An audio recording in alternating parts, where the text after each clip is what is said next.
Following this botched withdrawal and the Taliban takeover, our adversaries have been on the march around the world, encouraged by this error, this strategic error. Words fail to capture the magnitude of the consequences that have been suffered across the globe because of this withdrawal.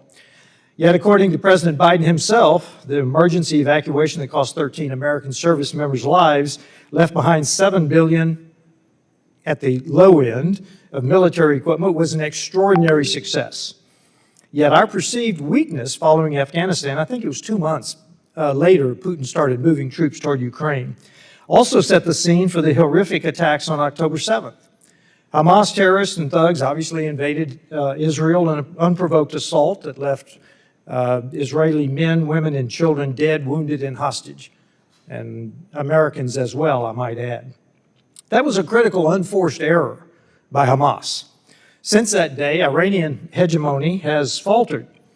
Hamas has lost its leaders and uncontested control over Gaza, while Hezbollah's senior leadership has been eradicated, setting their ambition back for decades. And I will stop here and say that both UNRWA and UNIFIL did not do their job in Gaza and in southern Lebanon, to disastrous consequences.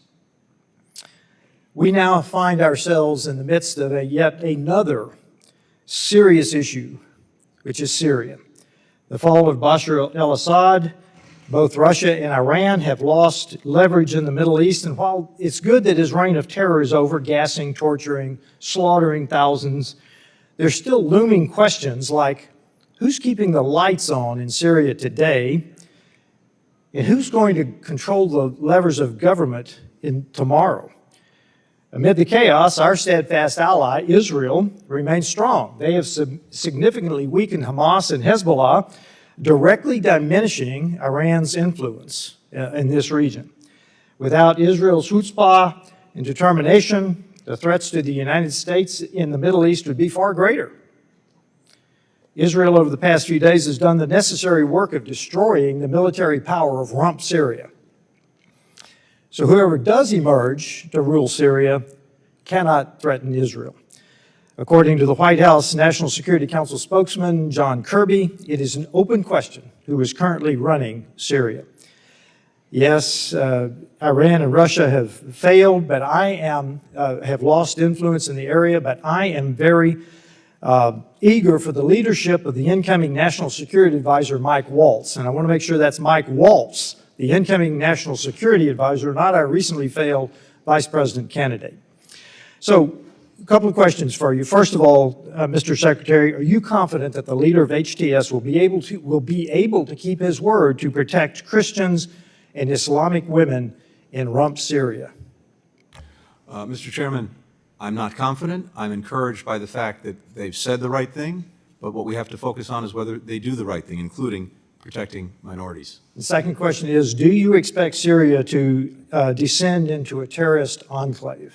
We certainly need to do everything possible to avoid that.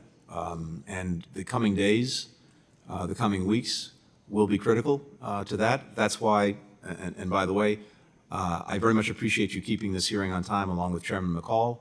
I need to leave to get on a plane to go to the region to see King Abdullah of Jordan. And I appreciate that there's some other members here who've not yet had a chance to ask questions. I'm happy to take those questions for the record and get back to you quickly. Mr. Secretary, I yield back to the chairman, and he will recess this. Thank you, sir. Chair recognizes Mr. Moshkowitz. Mr. Chairman, thank you. I'll be quick, Mr. Secretary. First, let me thank the chairman, Chairman McCall, for his bipartisan work on this committee. This has been one of those bright spots of this Congress.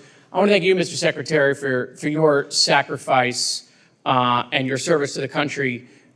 These jobs are unforgiving and have deep impacts on everybody's individual families. And so I want to thank you for your service. I want to thank the Gold Star family for being here. And like I have before, apologized to them for what happened to their loved ones in Afghanistan.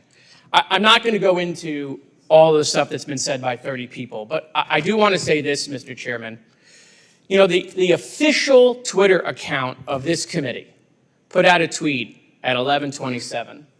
And it says, at this committee's final hearing this Congress, we brought in Secretary Blinken to testify on the disastrous Biden-Harris withdrawal from Afghanistan after months of stonewalling. Sadly, many of the Democratic seats are empty at this important hearing. I don't know what intern put this out, but it is misinformation, and it is literally a lie. First of all, if you look at the picture, half the seats on that side of the aisle are empty, and I'm not blaming them. That's how these committees work. We all know this. People come in and out of these hearing rooms. But let me give you the numbers. 20 of the 23 Democrats on this committee were here today. 23 of the 28 Republicans were here today.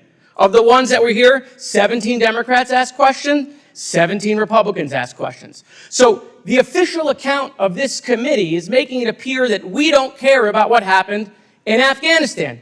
It is not true. And that tweet should come down. Because while our enemies are trying to divide us abroad in social media, we're just giving them a gift by saying, hey, half the party, half the country doesn't care. There were major mistakes made in Afghanistan. I've said that in previous hearings. So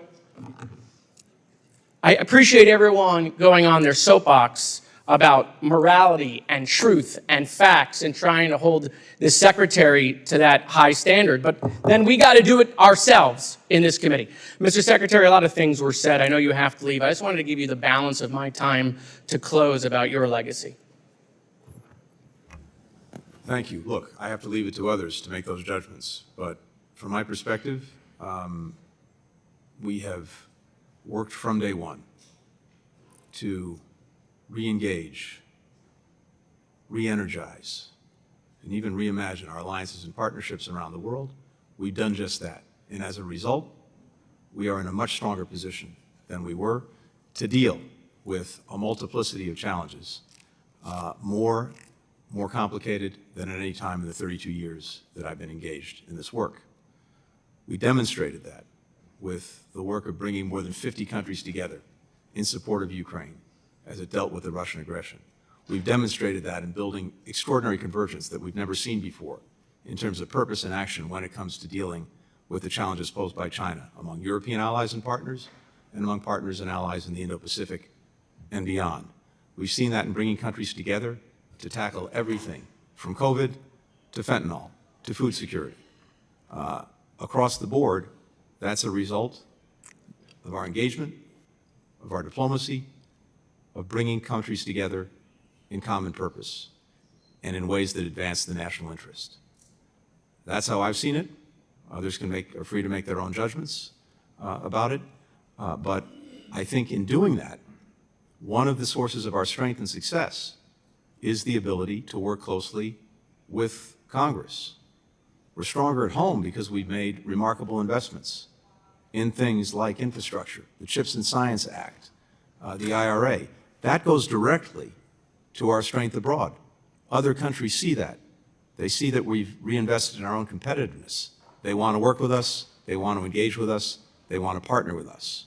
And because we've been so attentive to our alliances and partnerships, we now have countries that before were looking to do things on their own without us, that are now united with us in common purpose.